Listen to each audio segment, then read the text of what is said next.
Welcome to Zombie Popcorn Radio. Actually, we're no longer Zombie Popcorn Radio. We are the Talking Dead. It is April 30th, 2011. This is Jason.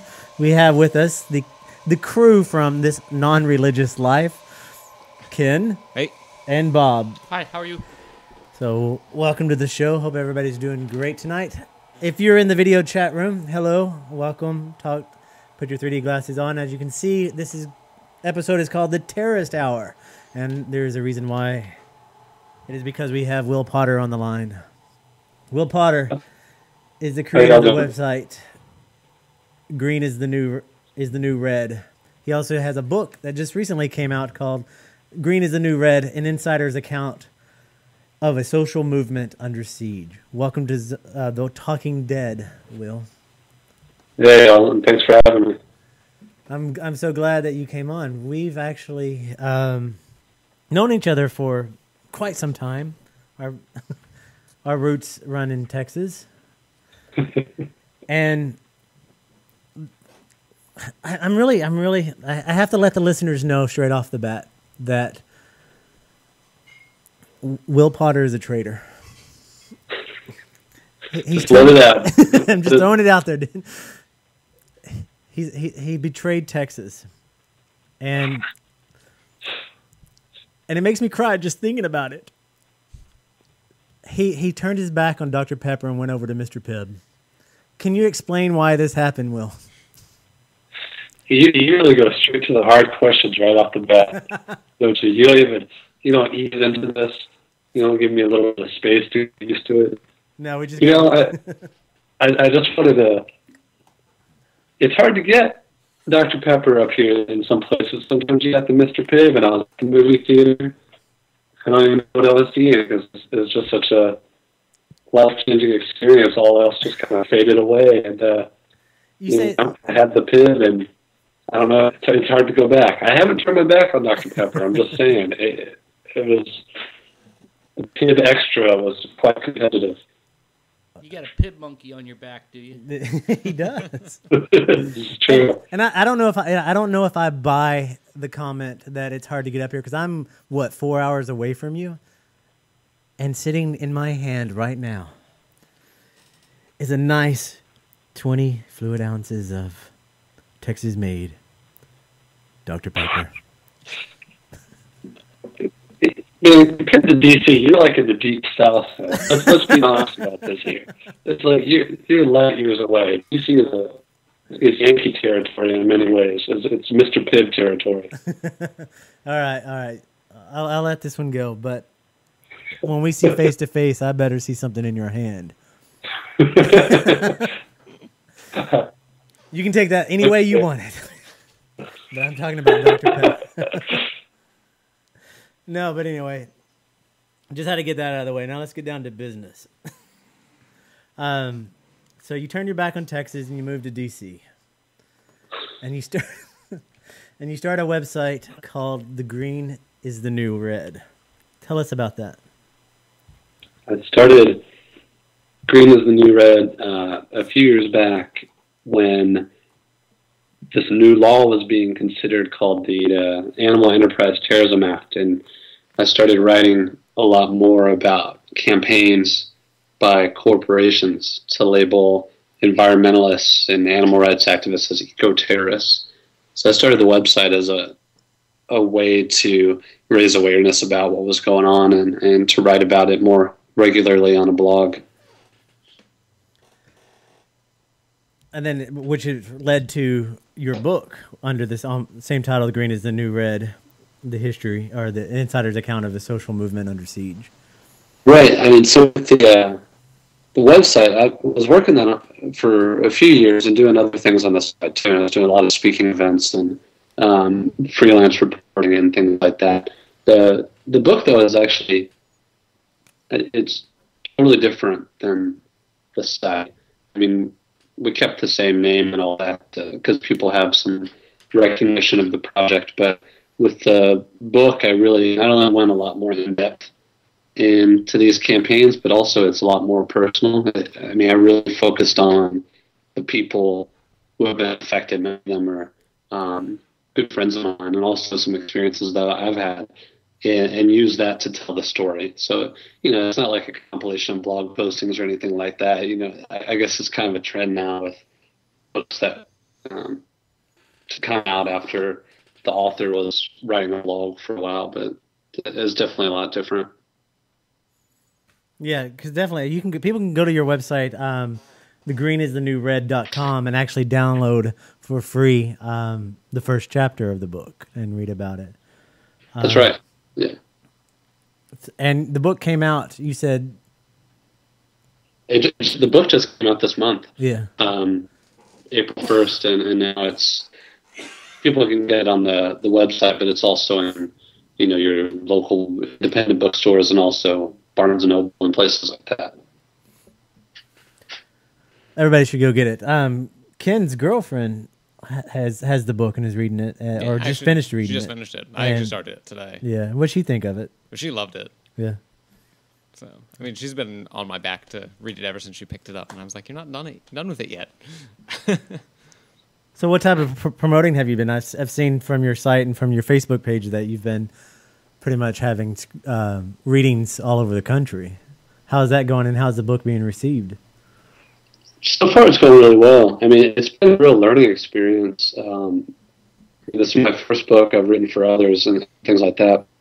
I mean, the publishing industry is in such flux right now. I mean, I kind of had perceptions of how things would be going in, but I'm really glad that I had the website and kind of had this network built up, and also that I've just been willing to do all this stuff on my own, because it's been a pretty DIY effort. I mean, like I said, I've been doing a lot of speaking events, and actually next week I'm going out west for 2 weeks on kind of a mini tour, pretty much the whole West Coast. So doing things like that.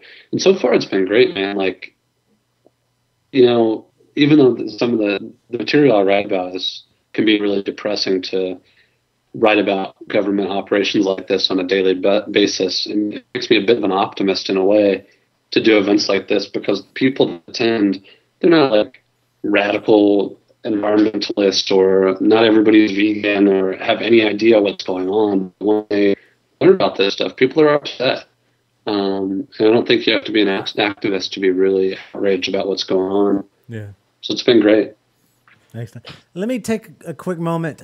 You're starting to sound like a robot. You're breaking up a bit. Let's hang up real quick from Skype, and let me call you right back to see if we can get a better connection, because you're starting to sound very Tron-like. Okay. Let me do that real quick. Just got to get a good connection. I mean, he has important stuff to say. Let me call him back.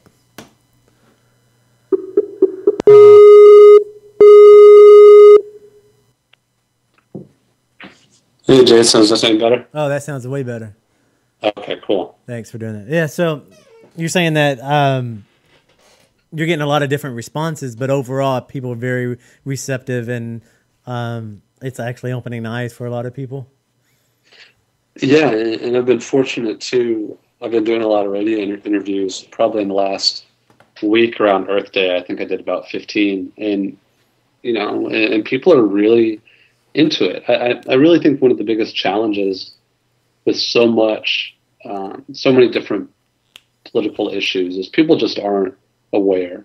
Yeah. And I think there are a lot of reasons for that. I mean, the mainstream media in this culture has really dropped the ball, and you can find out anything in the world you want to know 24 hours a day about the royal wedding, but people don't know about things like this. They don't know how people are being targeted as terrorists. And once they find out about it, they're really outraged to want to learn more. Yeah.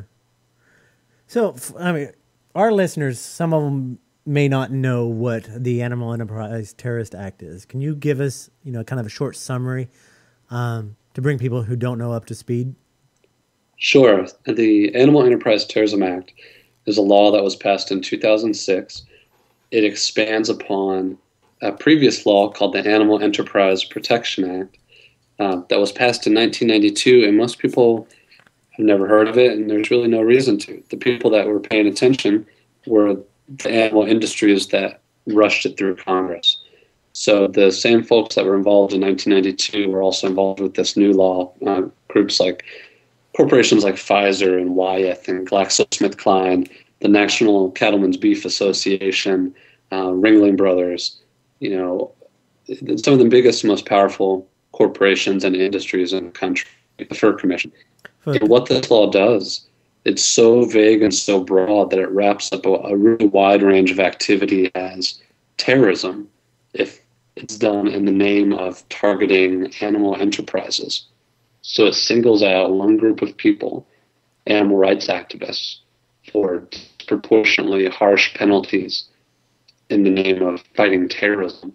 It also is so broad, though, it includes nonviolent civil disobedience, and it has included actually the first people ever arrested under the law were out in California. And fortunately, that case was dropped, but they were arrested for activity that included protesting with bandanas covering their faces, chalking slogans on the sidewalk with children's sidewalk chalk, and distributing flyers. So it's really dangerous piece of legislation that pushes the limits of what most reasonable people would consider terrorism. And it was all passed by these corporations. Yeah, I mean, even in the first chapter of your book that people can download free from your website, that's kind of what pushed you over the edge, was the fact that you were being signaled out because you were hanging leaflets on doorknobs. Right. And what happened was my background is in mainstream newspapers, and I was working at the Chicago Tribune, covering breaking news. And I talk about this in the book, that it just covering shooting after shooting and murder after murder, it leaves you feeling pretty dark. And I have a background in a lot of social justice issues, including animal rights and environmental issues, which is how I know Jason from way back. And so I decided to go out leafleting. And I went leafleting. We were hanging door knockers in a neighborhood against a company that was exposed multiple times for animal welfare abuses and animal testing. And we were arrested. All the charges were dropped out because, all we were doing was leafleting. But the really important part of that is a couple weeks later, I had a visit by the FBI. And they said that unless I helped them by becoming an informant and providing information about my co-defendants and about other animal rights groups, they would put me on a domestic terrorist list. And this was just about 9 months after September 11th. So that really became, it scared the daylights out of me, to be honest. I wish I could say it didn't, and I was braver than that, and nothing affected me, but it did. And after that happened, it really became an obsession to find out how policies like this came into being. Yeah, I mean, I think if anyone in your position, no matter how experienced or inexperienced, would have been effective emotionally, and I think probably that's one of the reasons they do that type of tactic, where they threaten to come to your work. They knock on your door and say, "We're going to put you on this list if you don't cooperate." I mean, even in your book, it hit some really hard emotional nerves on the side of activists, because you tell a story about the one activist sitting on the rock near the river one last time the day before he's supposed to go face his being sentenced to a federal prison and being labeled as a terrorist, and those agents threatening you, saying that they would make sure that your girlfriend wouldn't get her scholarships, that you wouldn't get your scholarships, that you would never work in newspapers again. I mean, these are just like straight up out of, a hardcore, film, where he's like, we're not just going to mess with you. We're going to mess with your family. We're going to mess with your family's family. And you're going to do what we say, or we're just going to fuck up your life. And that's beyond scary. Well, and the experience was really a turning point, because it made me understand a lot of that fear also. And in the book, in Green is the New Red, fear in some ways as a character throughout the book, because it is that important. I mean, it's not just how it affected me personally or how it affected other people, but it's how fear is used by corporations, by the government, by law enforcement, to get what they want. And, ultimately, I think that's what this story is about. It's about people using fear of terrorism, fear of terrorists, to push their political agenda and to make the general public afraid of activists, to make activists afraid of the government and what happened to them, and stories like mine, all to push their agenda and get what they want. Yeah. Ken, this is this is Bob. My question really was, you answered it earlier, was whether your background was strictly journalistic or whether you had an animal rights background. Like what was your involvement in animal rights prior to the book? Well, when I was living in Austin, I was there for a few years as a undergrad at University of Texas. I was involved in a lot of social justice issues. I mean, I really got involved in things with the economic sanctions on Iraq and protesting that. I quickly got involved in animal rights and environmental issues. I mean, I've been vegan since 1999 or 98. I'm a vegetarian a little bit before that. So, and when I was in Austin, also I was involved in a student group at the University of Texas, involved in a lot of protests, and never been arrested before or anything like that. But we did things like give away free vegetarian food on campus, involved in lots of protests on other social justice issues, and that's kind of I'd always had that activist experience. And that's something I talk about in the book too, is that there was really a lot of tension for me throughout all of this process and long after those FBI visits about what does it mean to be a journalist? Because journalism students, and even in mainstream newspapers, it's kind of drilled into us, you're not allowed to take any kind of a stance. People cling to this idea of objectivity, even though everybody knows it doesn't exist. So this experience, and I'm sure your listeners can tell from the way I'm talking about it, I definitely have a stance, and I'm definitely open about that, and I'm an advocate against these policies and what's going on right now.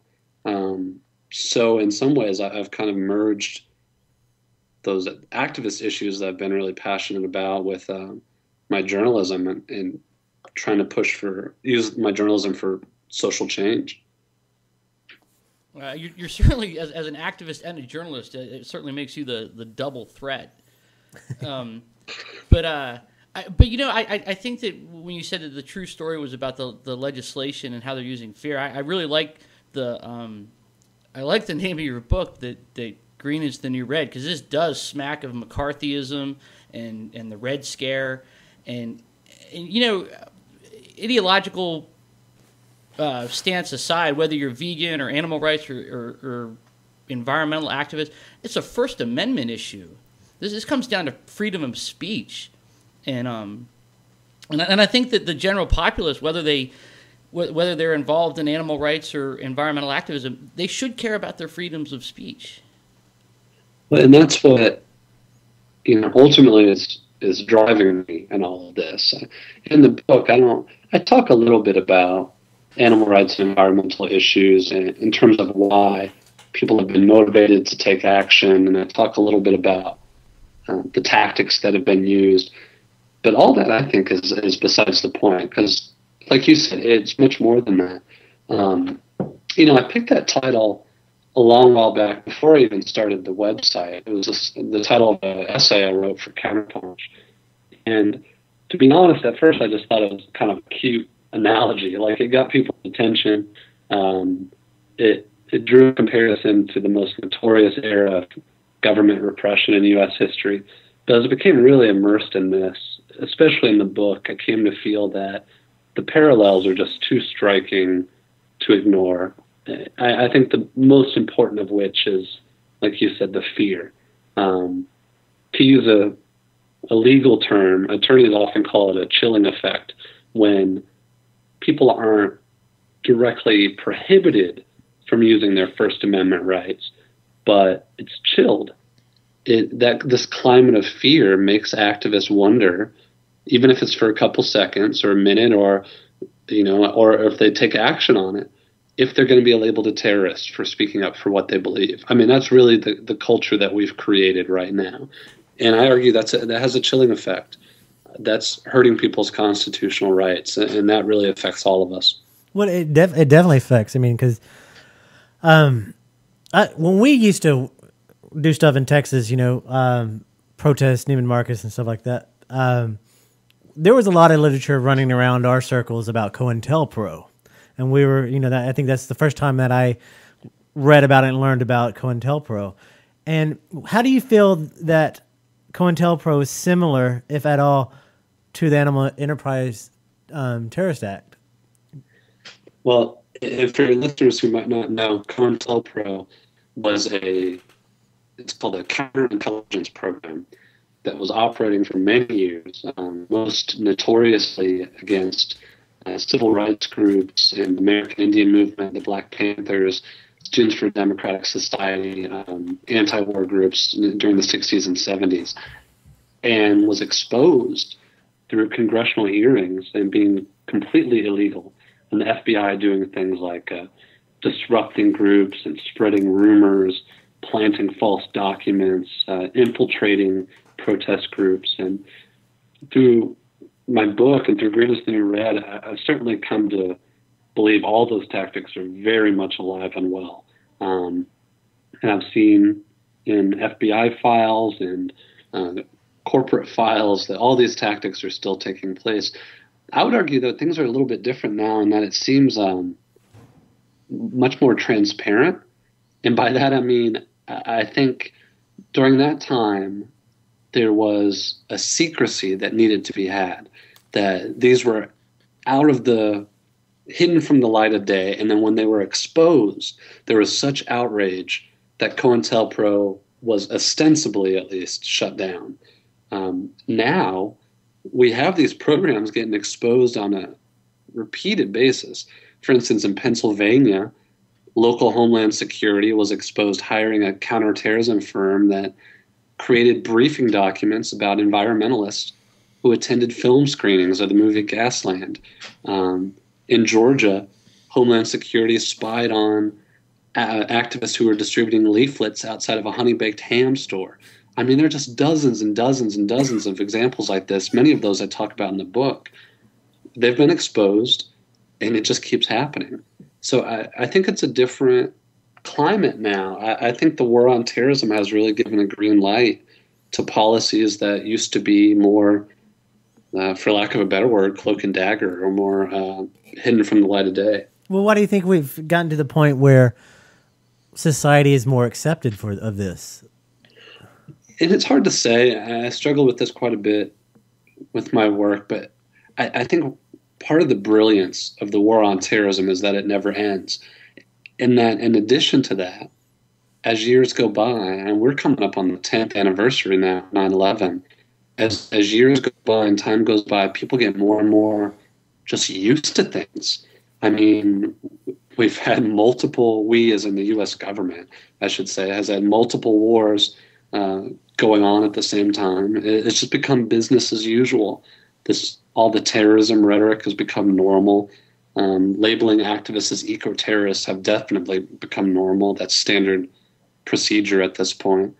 So I think that's part of the answer, is that it's become more through repetition, through being embraced by corporations and law enforcement and multiple administrations. It's just become part of day-to-day business operations. But I think it goes above that. I mean, like just the other day, Florida State Senator Jim Norma quote said this: "It's almost like terrorism the way they go in," and he was referring to people whistleblowers who go into factory farms, animal, slaughterhouses, whatever, and takes undercover footage, the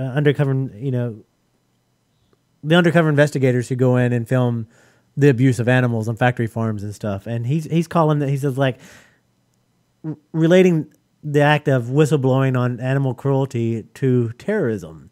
And multiple states are coming together now to try to pass new bills to criminalize whistleblowers. And I don't know. When I was younger, when I was in high school, my English teacher and I would always talk about whistleblowers and how important whistleblowers were to this country. And the fact that we have people out in the open, people that we've put into power, and that's supposed to be the voice of the people, out front saying that with the activities of whistleblowing, doing undercover investigations is not just criminal, but an act of terrorism. And people are not in the streets upset about this. I don't understand why. I mean, I don't know. That's a whole different story. Absolutely. And I think I wish that were an isolated case too. I mean, part of this campaign since the 80s has been constantly pushing the boundaries.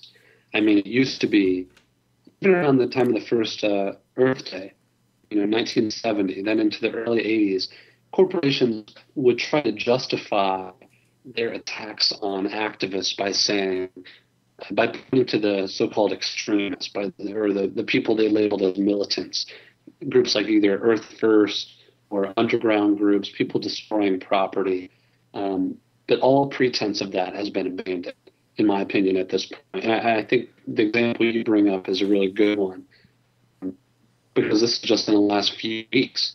These groups are trying to label undercover investigators as terrorists. And on top of that, they've been also going after national, mainstream, above ground, lawful groups like the Humane Society or Mercy for Animals and labeling them as terrorist organizations.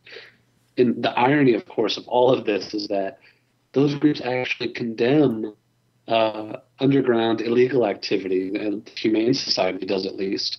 And other animal rights activists, often complain about them as being too moderate, but they're not safe from this. I mean, that's how far we've come.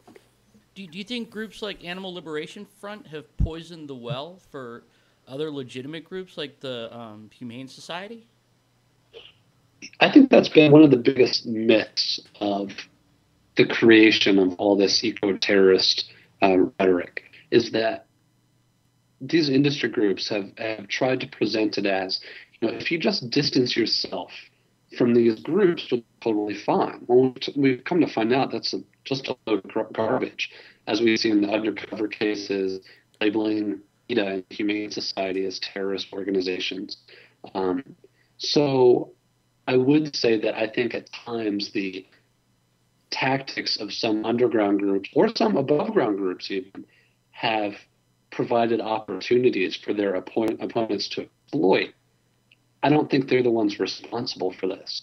That ultimately, as we saw in the example Jason brought up with the undercover investigators, these campaigns would exist completely independent of that. Because as long as these groups are effective, and any group who's effective, even if you're just a whistleblower, that's a threat. It's not about breaking the law. It's not about wearing a black mask and stealing animals from labs. It's about whether or not you're a threat in terms of, are you hurting corporate profits? And as long as these activists are doing that, they're going to be labeled terrorists. It's just insane. There's a new term that I've been seeing a lot, especially in the Homeland Security side of writings, that they're starting to call groups agro-terrorist, or they're talking about agro-terrorism. What's the difference between agro-terrorism and eco-terrorism? Well, for a while, law enforcement was using that term agro-terrorism to describe, for lack of a better word, more conventional terrorists, let's say a group like Al-Qaeda, attacking the food supply or water treatment plants or just the agriculture industry, something like that.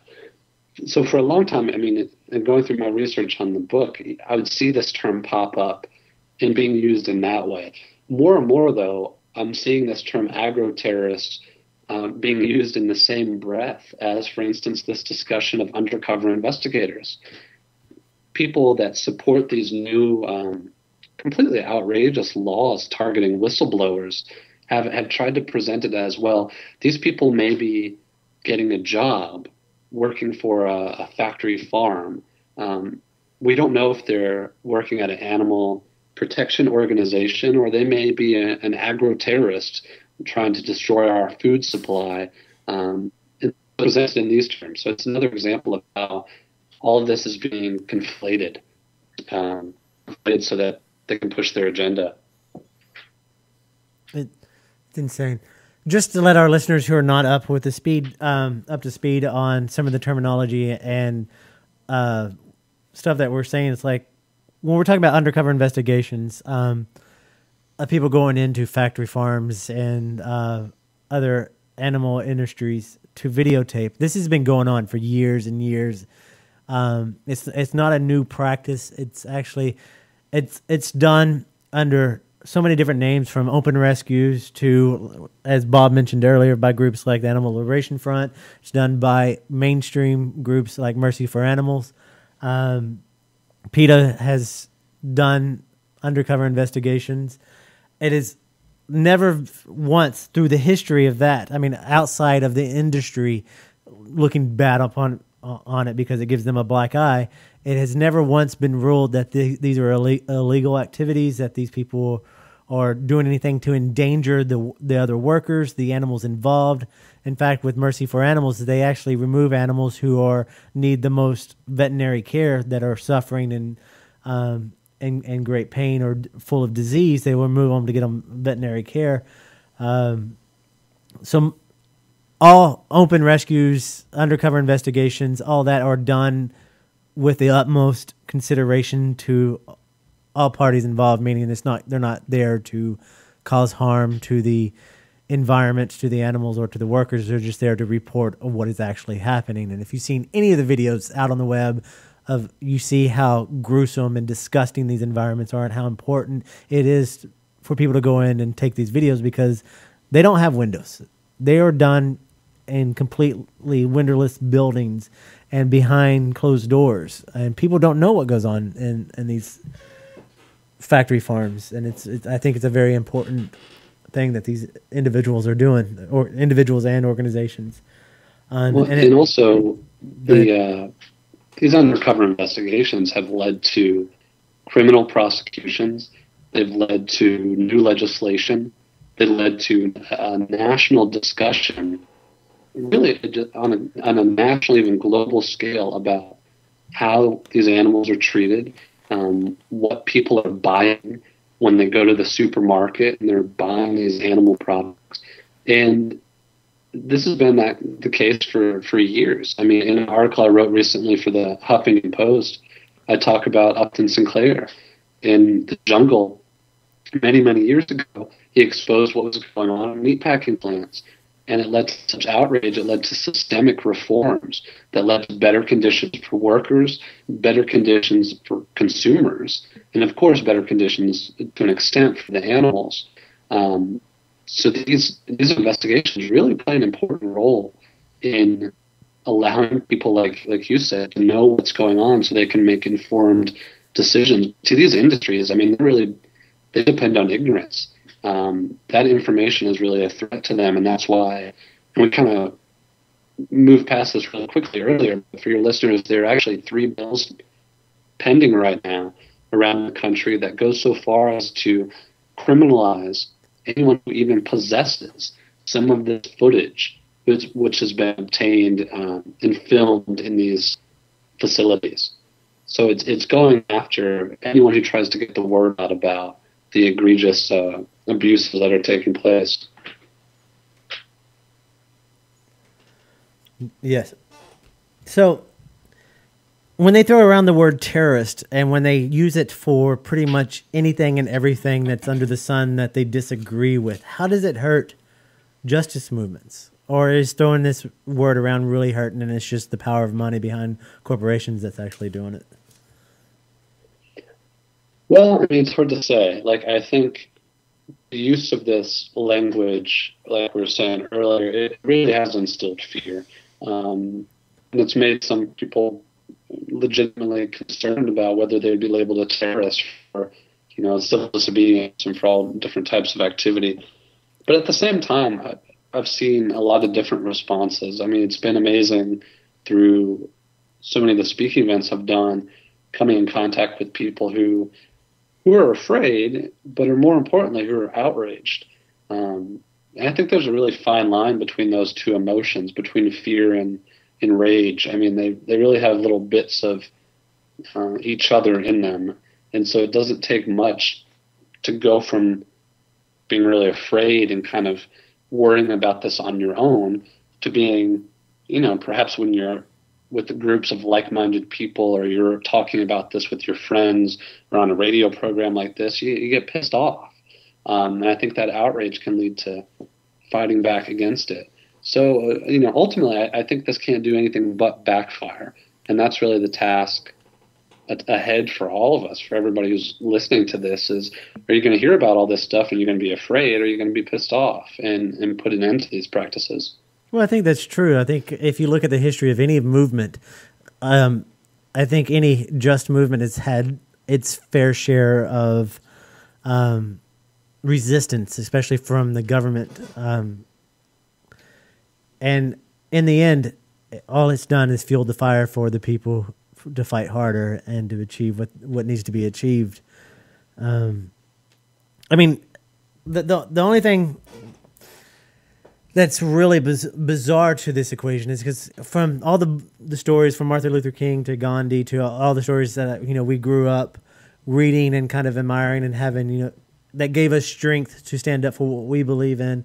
I think I always like to compare what's happening today to what happened then, and it's really bizarre how our government will use other countries to test run things, like with palm oil down in Honduras, of how WikiLeaks exposed that the U.S., the School of Americas, actually used that area as a testing ground to have so they could practice doing a coup, and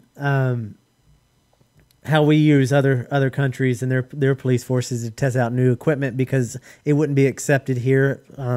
Face ground. Like take Brazil, for example.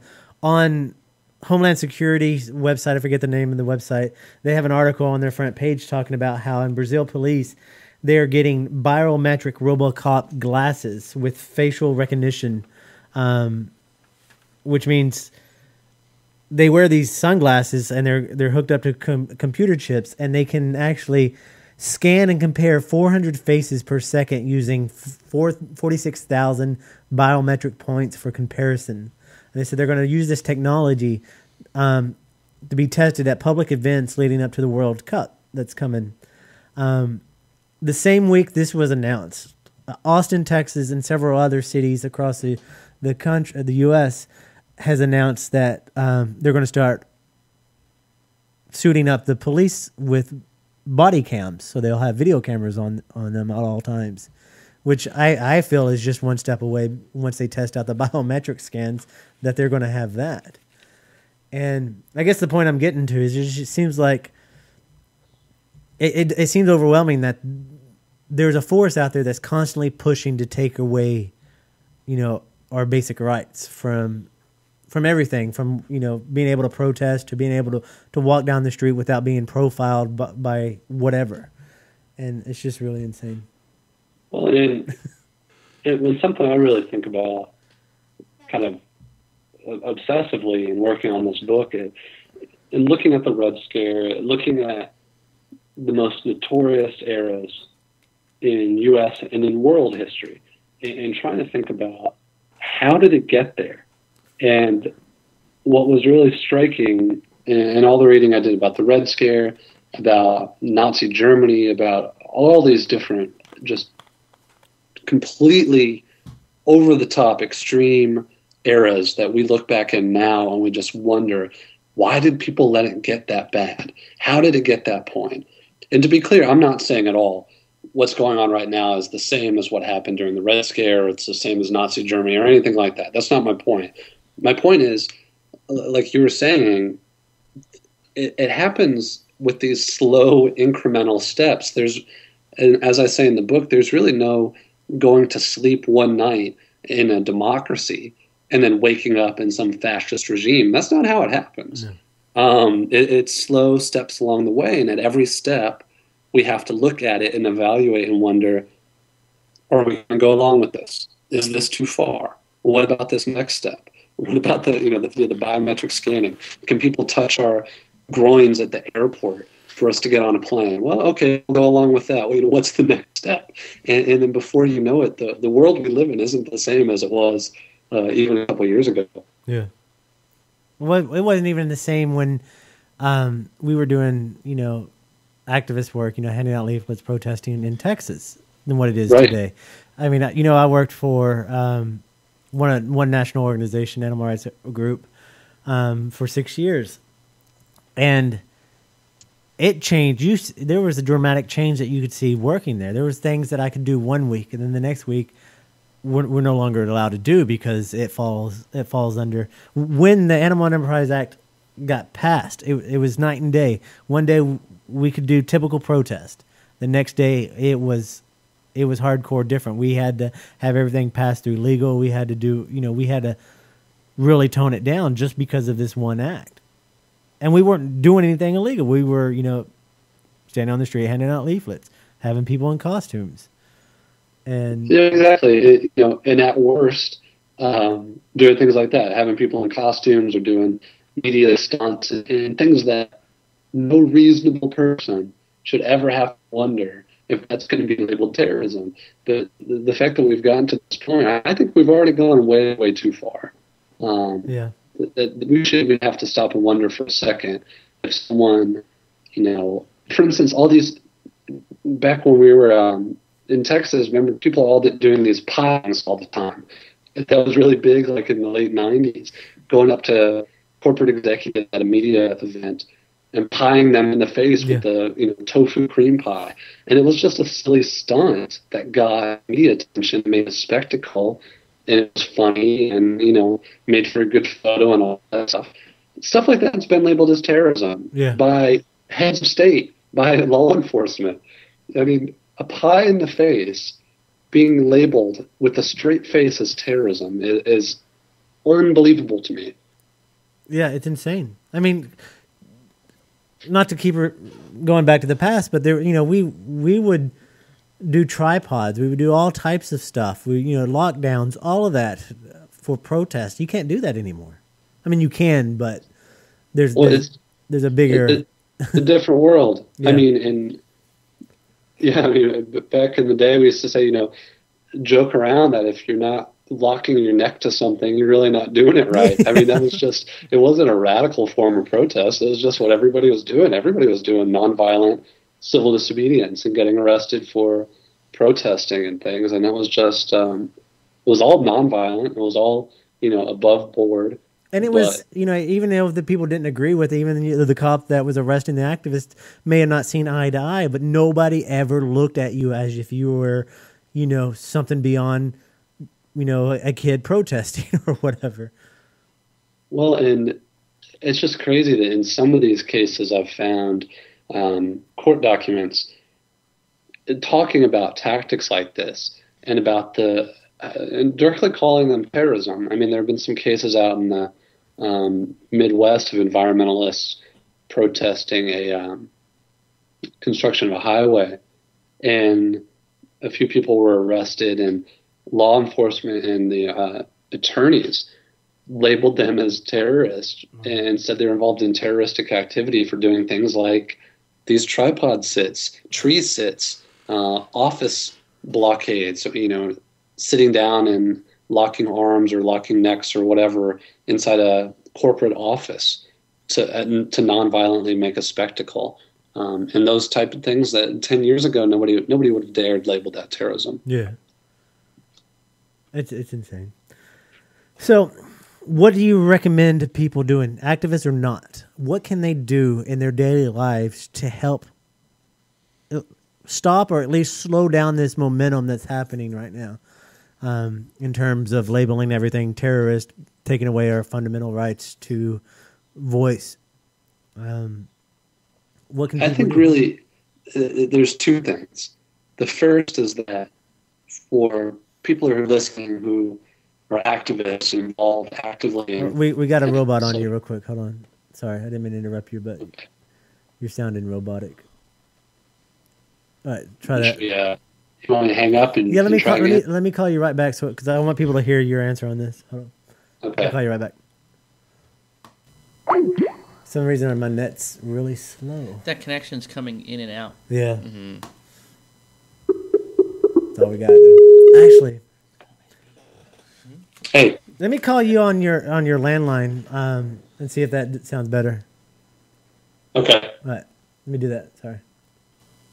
What?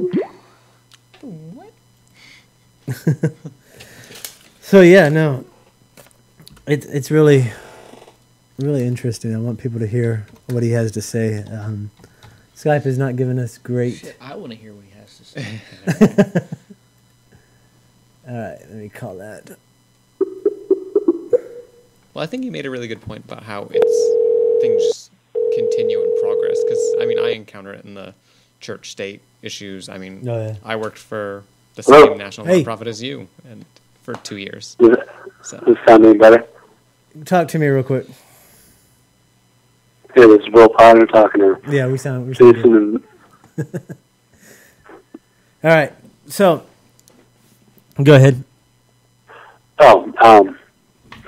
So I think there's really two things that we need to be thinking about. One is for folks who are listening. Oh, we just lost you. Oh shit. All right, we'll go back to the Skype. Sorry, I just thought Okay, no problem. sometimes it just doesn't work. But anyway, what were you saying? like I encountered it in the church-state issues when a new legislation comes through, it's never the end point. It's always like it's just a minuscule step to another something else that's more Yeah, radical. So it is true. All right, sorry about that. Well, I just want to make sure that we have the best sound for you for this. No, that's okay. Can you hear me now? Yeah, you sound good. There's no digital aspects to it, so let's roll with it. Cool. Well, I think there's really two parts to that.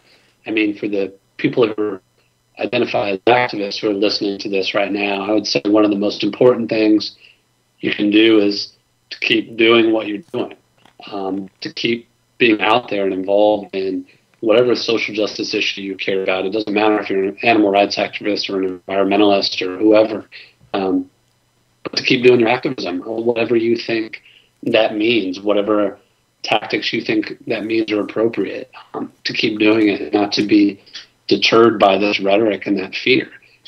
But for all of us, regardless of whether you're an activist or not, I really think the most important thing we can do and the most powerful weapon we have against this is to educate other people. And I say that as a journalist, but also as an activist and as someone who has seen firsthand the power of what happens when we let people know what's going on about these tactics and about labeling people as terrorists. Because I think even in these movements, even among the people who have been most affected, there's not a lot of information. I mean, people don't seem to really know the breadth and the depth of what's going on.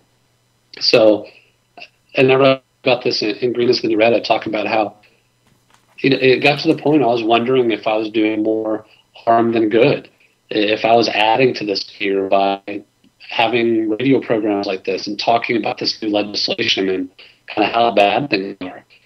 But ultimately, I think that learning about this stuff can be really empowering, because once you see actually what's going on in the campaigns of these corporations and these politicians, I think it really knocks the legs out from under them. It's not necessarily this like nefarious, dark, cloak and dagger conspiracy operation.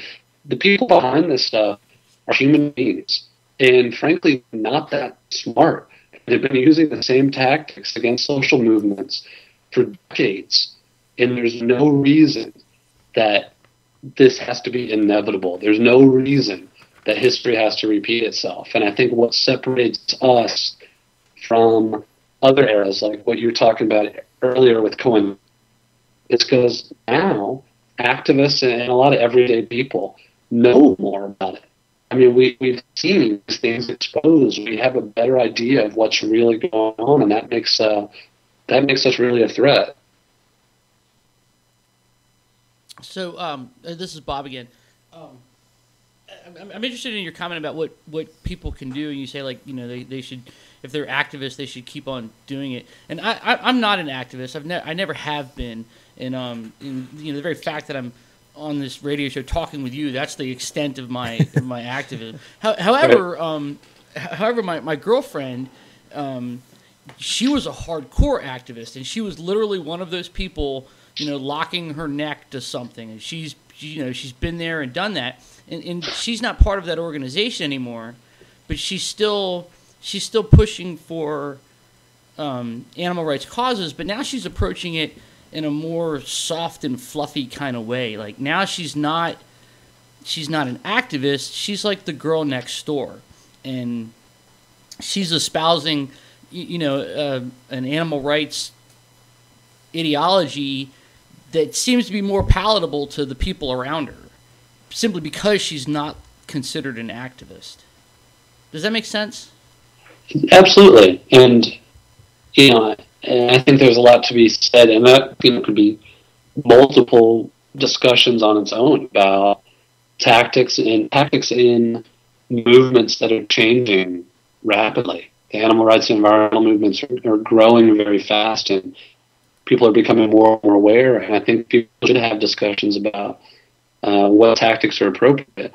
I mean, I think one point I would add to that would be that through my work, I've really come away feeling like we all need to have a little bit of humility in some ways, in recognizing that whatever we feel is the best way to go about social change, we should do it. And we might not know that it's the end-all be-all. It might not be the best in every circumstance, and it might not mean that other people who are using, media stunts or costumes or tripod sits or, undercover investigations, all those things have their place too. And so I think people, sometimes we get too wrapped up in our idea that we think we have the right way of social change, and just looking at other eras and other movements, it's really hard to know what worked and what didn't. I mean, it all kind of converges, and the tactics help each other in different ways. I totally agree with you on that. I think I've always said that if you ever hear somebody who has one idea that they feel that it's going to be the answer for any movement, they're wrong, because there's so many different aspects that need to be done to progress, the way people view the world. Well, I would definitely agree that things are complicated and multifaceted. Yeah. I agree with that 110%. It was just in her experience, she's found that sort of the soft touch approach has been more effective for her lately. Well, and similarly, I would say, like, in my background, I've done work as an activist also, and I've protested and I've helped out with civil disobedience and all this kind of stuff. I'm doing a much different kind of work now. I live in DC, and I'm writing about these things and speaking, and I don't necessarily talk about animal rights or environmental issues. And so I've kind of made some similar choices about what's the best way to interact with people, and I think the similarity with what you're saying is how do we meet people where they are, and take them from where they are and help them kind of push the limit a little bit, and maybe get them out of their comfort zone and thinking about things in a new way. Yeah, I agree with that. I think that part of her success is that she's distanced herself from a movement that has been labeled as like a terrorist, and she's an activist wacko, and when she got away from that, then she's seen more as, like I said, the girl next door. You're not some activist crazy person who would bike lock their neck to a pole for something. She was John Q. Public, who was just like everybody else, and I think that people are identifying with her more and more open to what she has to say. Well, I think also, it's pretty clear that animal rights and environmental movements, in my opinion, are really at a turning point right now. I mean, on the animal rights side of things, we have Oprah and Ellen and Dr. Oz and all these other pop culture celebrities talking about veganism. On seems like a daily basis. I mean, there's just a new thing coming out with another famous person talking about going vegan. And on the environmental side of things, you're not going to find anyone who isn't going green. So I think really the challenge moving forward is at a time when people are more willing to think about these issues, to not let it get co-opted and to not let it get divorced from, other organizations that might be a little bit more controversial, or I guess to put it in another way, to not let these corporations be involved in greenwashing and to take the teeth out of the message. I think that's going to be a real struggle moving forward as this becomes a topic more and more people care about. Definitely. No, I definitely think there's some insight to be had there. I'm curious to see what tomorrow brings. Well, they're going to be knocking on our door now since we're talking to Will. Yeah, well, give him my address. Yep. We're all doomed. Thanks a lot, Will. Don't blame it on me, dude. I think I wouldn't be surprised if I have Texas Mark at my door now after you say I turned my back on the Republic of Texas and I abandoned Dr. Pepper. I mean, that's more defamatory in my opinion. You think that's more inflammatory? Yeah, totally.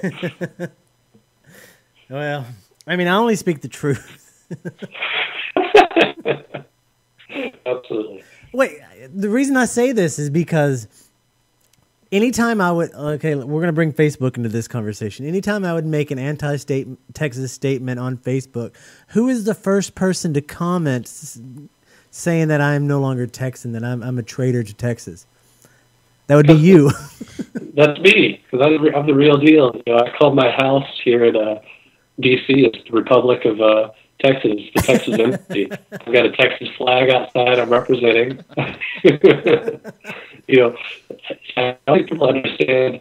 I don't even know if I understand whether it's a joke or not. I can't really tell anymore. It's just it's how it is. Well, the fact that you mentioned Shiner Bach in your book is a little bit much. What are you trying to say, Jason? I don't understand. I'm not saying anything. I'm just pointing out things. Insane. So you have to explain to me now. How did you become a regular on Russian TV or Russian Today? Man, I don't know. Like for people who don't have a clue what we're talking about, there's this a TV station called RT that's they broadcast all over the country on cable and on I think in New York City it's on regular TV. Anyway, they got an office here and they have some really great shows. They're much more critical than a lot of American stations. I've been going on there quite a bit. It's nice they put everything on YouTube, so it makes you automatically get a YouTube video out of it that I can put on the website. So I think that's probably not helping my terrorist label by being on RT on a consistent basis. Yeah. You're a traitor of Texas and now a Russian sympathizer or whatever that is. There you go. Green really is the new red. Yeah. Really? Yeah. It all comes together now. Awesome. Comrade. Comrade.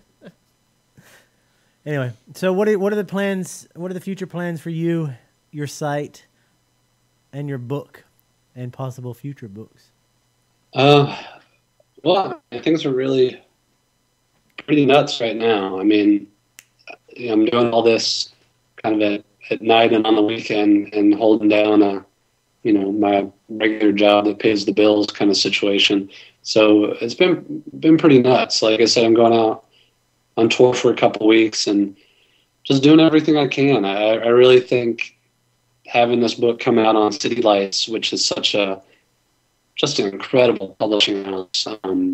They've been around forever. They published Allen Ginsberg's Howl and published Noam Chomsky and Howard Zinn and just all these fantastic people. I think it's a huge opportunity. I want to push it as much as I can.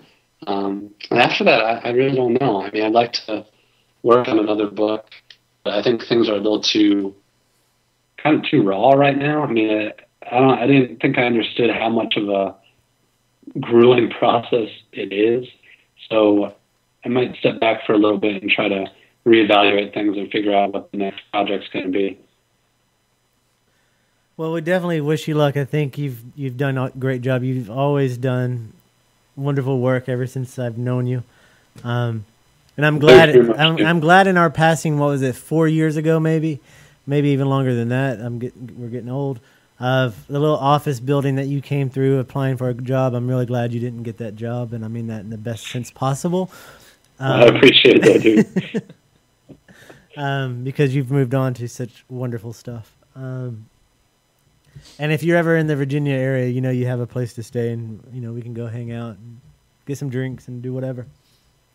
I'm down. I was talking to folks down your way, trying to think of maybe find a bookstore to have an excuse to go down there on work purposes and maybe hang out for a bit. That sounds pretty great. That sounds great. So, Bob, Ken, do you have any last questions for? No, not that I can think of right now. So. I think we're really lucky to have Will on the show, man. It's Definitely been great. Thank you guys for having me. I really appreciate it. Well, I thank you for coming on and spending time with us talking. You're welcome back anytime with or without a book. For everybody who wants to pick up the book, please go to his website, greenisthenewred.com. There is a link on there where you can pick up the book. You can also pick it up at every fine bookstores across the nation. So do that. Read his work, read his website, subscribe to everything. Will is a great person. He writes very well, very important stuff. And once again, thank you, Will, for coming on the show. And thank you, guys. I'll go out and I'm going to go get some Dr. Pepper right now to make do it. to atone. I'll bathe in it. Talk to you later. Have a good night. Excellent. I'm glad he came on the show. Yeah, holy shit, that guy's a badass. He's gonna replay that if he listens to that clip there. He's just gonna take out and replay over and over. No, it'll have its own post on Green is the New Red. I'm not an animal rights activist. I'm not. I mean, I try to be aware. I try to be, I try to be vegetarian and vegan. It's a daily effort, and I don't always succeed, and I don't claim to be anything more than I am. And but I'm sensitive to those issues, and I understand, and I'm sympathetic, and but at the end of the day, this whole thing comes down to a First Amendment issue. It's a freedom of speech issue. That's the bigger picture, whether it's in animal rights or environmentalism. That's true. I would say it's possibly even bigger than that. I mean, a lot of the laws that come through, and I've been involved in a number of social movements for years since, after high school and then through college, I was an officer in the Social Justice Club, and we did all sorts of film screenings and protests, and then I worked at a national nonprofit for a couple of years, and now even just writing and covering stuff like that, and it's the laws that get pushed through. I had no idea about the Animal Enterprise Protection Act until the AETA, the second bill, passed through, and it just goes to show you that these laws, they come through, and if no one says anything, then they stack another law on top of it until you end up in something akin to Orwell's 1984. Well, right. But how many of us are aware on a day-to-day basis what bills are being voted on in the House? Surprisingly few. That's the thing. I don't know. I know what's in the news. I'm marginally aware of things, and I couldn't tell you what legislation is going to be passed. And that's true. The only way we know about it is because we are involved with a movement that is affected by it. And that's the only way we know about the Animal Enterprise Act. And not even just involved, only really, I've fallen out of touch in the past year or so as to, what's going on in the animal rights, movement, aside from the fact that I have a connection through my girlfriend as to what's going on. But well, I've stayed connected because immersed in it. Otherwise, you sort of lose track of what's going on. And luckily, I've been following Will for some time on his blog, and I'm excited that he has his book. It's amazing. And his writing style is. It's really great. Very, very. I mean, just that first, if you get the download the free chapter from his website, you will be moved by that first story of the activist, what happened to the activist and what happened to him. I mean, you're just like, what the fuck? Yeah. Like there's people that are involved in any kind of peaceful protest, that doesn't involve loss of property or life. That's your right as an American to do that. I mean, like people have fought and died for your right to do that, and I will defend anyone else's right to do that, whether I agree with what they have to say or not. Yeah. Sure. I mean, what the AATA comes right back to that is they can prosecute anyone as a terrorist if they cause financial loss to a. Well, if they can prove financial loss to it, you can be charged. And as a I mean terrorist. that like Will says comes down to leafleting, or financial loss. They had to pay a guy to pick them up off the ground. No, they actually they tried to do this at a fur salon in Portland or Seattle. One of the areas I can't remember. They tried to use the law because they're saying that activists protest in front of because they do it every week. They went out in front of their fur store every week, handed out leaflets, did nothing more than hand out leaflets and talk to passerbys. And the owner ended up closing down the shop for whatever reason, but he said that he closed it down because he lost so much business because of the activist. And because he lost business from him and lost money because the activists are always out there, he wanted to take them to court under the Animal Enterprise Act because... Yeah, but they were on the sidewalk, right? I mean, they were on the sidewalk. There are rules of engagement. There's rules to the game, and you have to play by those rules. Not anymore. You can, like Will said in this interview we just did, under the Animal Enterprise Act, chalking on the sidewalk, people have been picked up for it and taken to court. I think there's trials and stuff for putting chalk, which means next time it rains, next time a dog pisses, the stuff is gone. I mean, come on. Well, I mean, look at a lot of silly laws. I mean, look at the Shaq case. I mean, they were essentially prosecuted for running a website. That is true. Advocating. Well, that's certainly a freedom of speech issue. Yeah. Mm-hmm. And they lost in the Supreme Court. They served time. Mm-hmm. In the Supreme Court. Yeah. Because one of them just recently got out. My site's different. Weird. Anyway, never mind that. Carry on. But yeah, it's really messed up. So if you want to learn more about it, definitely go pick up Will's book. It's worth the read. Even if you're not an activist, you'll be shocked about what's going on. It's insane. Insane. Well, dude, I think your FBI folder just got a couple extra pages added to it. I don't have an FBI folder. I was gonna say if Jason and I don't have folders at the FBI already, we will after this show. We're talking about laws. I'm Raul. From now on, you can call me Raul. Yeah, let me just step off camera now. Yeah. Those two guys are only. Yeah, I mean that's ridiculous though. Like I consider it. I consider it my right. And here's the other thing too, right? And I don't want to sound like a shitty vet or anything about it. Dude, but I spent considerable time in the military, and I think the country fucking owes me the right to say what I want in peaceful protest and to do what I want as long as it doesn't violate another person's rights. Well, here's the thing about that is like a lot of the time as an activist, I've encountered people, saying, because I've protested like wars and stuff like that.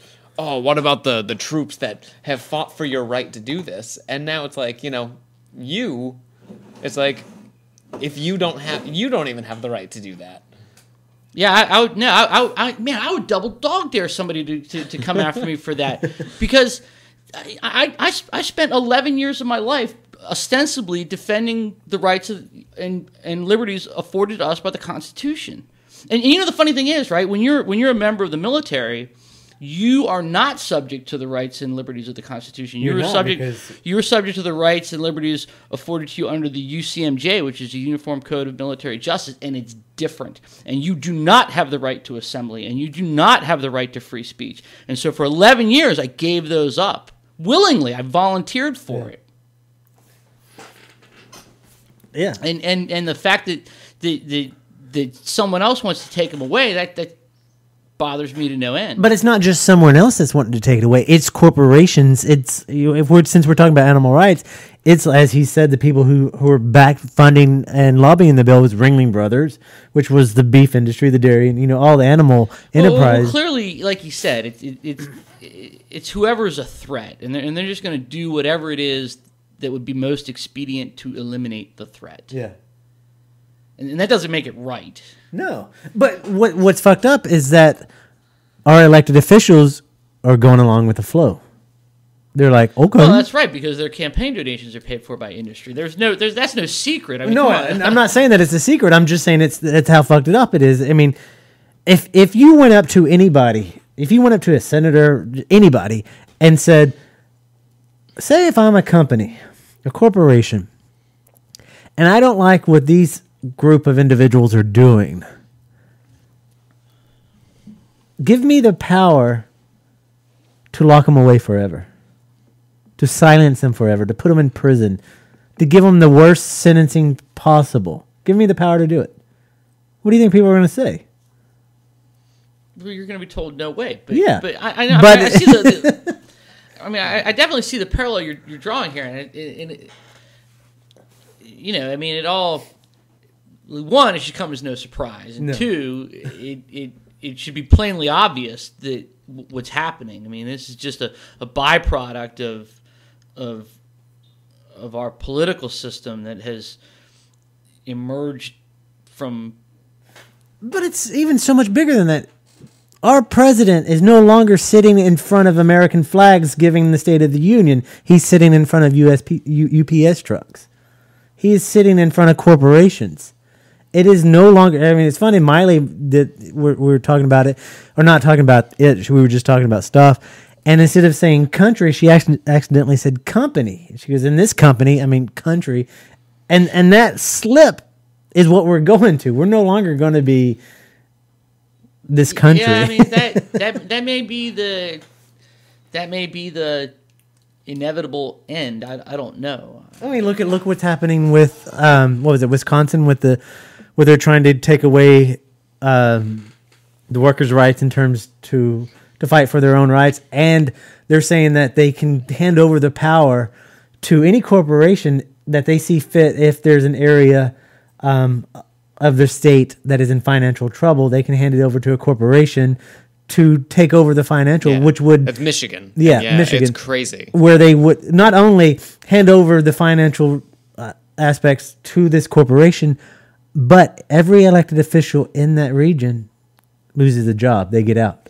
Not immediately, but the emergency financial manager is what it's called, I believe. And that person, or as the House bill that was presented says, that could be a corporation, has the right to dismiss elected officials within the municipality. And not replace them with elected officials. Just dismiss them. Dismiss elected officials. They can redraw lines for like districting, and they can completely disincorporate whole cities.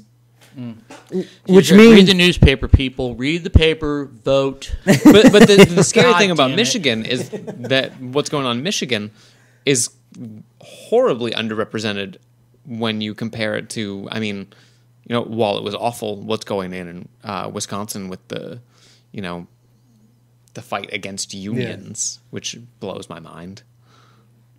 not really, because they're the biggest lobbyist group that the quote unquote left have. Everything else is big corporation on the right. But yeah, needless to say, people need to, like Bob just said, please wake up, read the paper, and take control of our lives, because we're losing it, and we're losing it fast. It's we're losing very important aspects of our lives. I mean, this sounds like gloom and doom, but I mean, Will said very nicely. He said none of this is is actually made him more of an optimist than anything, because he sees the potential that people have, and then hopefully right now, like you look back on the what was it, the House Committee on Un-American Activities, and everybody goes, "Oh yeah, man, we kind of messed that up." And you think we learned from our lessons, because that was, dude. You watch those tapes of those hearings, and it's like you said, you could substitute the word terrorist for communist, and it's the same rhetoric you're hearing right now. And fortunately, we look back on that time and we go, yeah, we were really messed up about that. That was a bad. It's like you think of Joseph McCarthy, and everybody goes, what a swell guy. No, they don't. They're like, oh my God, historically he was a jerk. He was, he's a black eye on American history, and hopefully, with hindsight, we'll look back on these similar acts the same way. I just know I have my passport in hand. I'm ready. Yeah. But anyway, so everybody go check out thegreenisthenewred.com. Check out his book. Read the first chapter. It's for free on his website, Will Potter. Check that out. Not to turn this episode into the political discussions. I would like to move along now. That's cool. You want to talk about fucking comedy? People should pick up the book, if for only to read the chapter. Are you now, or have you ever been, a vegetarian? Oh yeah, so definitely. We can continue. We can continue this. Start another show since since we can have this non-political life or something. Yeah, right. This activist life. Yeah. No, but that'll be part of the Zombie Popcorn media empire. We can do it. We can do it because we did it with the last interview we did with Brother Mike. And I want to let you know, since we have the crew from This Non-Religious Life, episode 2 is now up and available for you to download and watch. And it's a beauty, listen. eh? What's that? I said it's a beauty. It is a beauty. And it's getting views on YouTube like hotcakes. Is it going? Yeah. Really? Oh yeah. Episode 1 is already like more than the week's previous Talking Dead show. Well, that's all right. Because it has a controversy subject to it. Yes. I would expect it to grow faster than this, because we have no purpose for this show. But I'm saying, like, a show that had a week head start, it seems like, it's going pretty quick. So. That's good. Yeah, I'm glad to hear that. Look forward to it. Congratulations, Ken and Bob, for that. So go check it out. You can also you can watch the show on Zombie Popcorn or on the Zombie Popcorn Network site, which links are on zombiepopcorn.com. Go check it out. Watch it. Help those views go up. Help my ego go up. When he walks through town now, he struts. Yeah. Or ducks. When people throw stuff at you. Wait, that's that guy, motherfucker. Well, it's like you texted me when I was at work the other day, like, there are people outside with crosses. I was like, oh, maybe they saw the episode last night. That's right. That's funny. And also, if you're heading over to the Zombie Popcorn website, click on the big banner on the right-hand side that reads, Win Free Priest 3D Event Screening Tickets. We are giving away more free event screening tickets. The last time was the Fear Fest 5. Previously, before that, was Insidious. I feel like there was another one. Amazing. It was amazing. You want to talk about Insidious? That was awesome. I couldn't believe how good it was. It was amazing. So go check it out. Enter and win your Priest 3D event screening tickets if you live in the Norfolk, Virginia Beach area, the Hampton Roads, because you can see it for free before it hits the theaters. But yeah, you really liked Insidious. Yeah, I thought it was great. I really because we talked about how like some of the critics sort of panned it and said it was like every haunted house cliche, and that's kind of true, but that's what it is. but oh man, it was scary. It was well thought out. It was well done, well put together. I like the creature designs. Yeah, in it. They were great. They were really good. Mm. And it was PG-13. That still makes me happy that it was a PG-13 done that well. I knew it was going to be good the second they had that old school title card shot. As soon as Insidious popped the screen, I was like, this is going to be great. I could feel it was me, Miley, Paul, and Jen, And when that came out, all of us, I could feel it. We all just kind of went, "Oh yeah!" It was awesome. The music, yeah, it was really well done. Yeah, and there were some legitimate scares in there, man. Yeah. I've been recommending the hell out of that movie. Everybody in our party jumped several times in that film. It's really good, and that doesn't happen very often. I can sit through the scariest film and not go whoa. But it did something for me too, because I always thought that Tiny Tim tiptoed through the tulips was kind of creepy, and that just reaffirmed it. Now I'm like, now I know it's creepy, man, and I'll never pushed be it able to over the edge, the same way. Excellent, yeah. So if you haven't seen Insidious yet, you should definitely go check it out. It's worth it. I know we said that 100 times on this show, but seriously, when you have a good movie, you have a good movie. And I hope Priest 3D is actually going to be as equally as good, because I'm really concerned about it, because it's a 2D 3D conversion. It wasn't shot in 3D. We know that's crap. I know, but I always want to have faith in it, because I know new technologies are advancing for the 2D 3D conversion. Thor, which released in France like a couple of weeks ago, is a 2D 3D conversion, really? But it got huge, massive, kick-ass 3D reviews for it, and I don't know if that's good or bad, because I don't know how the French view. Yeah, they're French. I mean, it is one thing the French know. It's cinema. Come on, it's true, but you know what I'm saying. It's just like I don't know if we would see eye to eye on 3D, because I don't see eye to eye on 3D with most reviewers. So, we just have to wait and see. But anyway, I think the saving grace of this movie, regardless of how well the conversion is the fact that Paul Bettany always takes amazing roles that are guaranteed to make fundamentalist Christians mad. Well, this film definitely, I'm sure we'll do that. I mean, really. I mean, in the Darwin biopic Creation, like he was. I have only seen bits and pieces of it, but he played Darwin. Yeah, he played very good. He played a proto-Darwin character in Master and Commander. He was the angel in Legion, which was a horrible movie, but it was decent action, I guess. Yeah. Christy and I are convinced that in Legion, Dennis Quaid was working for beer. We're positive that's why he was there. That's possible. That's possible. He was the albino assassin in the Da Vinci Code. Well, the film looks great. Priest looks great. I mean, it's based on a comic book. The trailers and all the teasers, I try not to watch them because I hate it, because they show the fucking whole movie and all of them. But the ones I've seen, I'm really excited about it. It looks really good. And so, if you want to go see it for free, go to Zombie Popcorn and click on the banner. I wish we could do videos, because I want to show you this video. If you haven't seen it, head over to zombiepopcorn.com. But Call of the Dead. Have y'all seen the trailer for this? I posted it on Zombie Popcorn a couple days ago. It is part of the expansion pack to the Call of Duty Black Ops game. It's a DLC. Oh, I did see this, yes. But what does that mean, DLC? Download content, downloadable content. I feel like such a geek asking that question. Damn. I just lost 5 geek points. You did.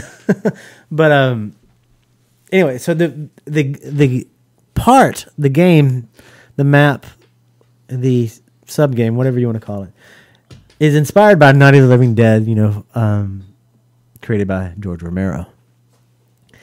And the game looks fucking awesome.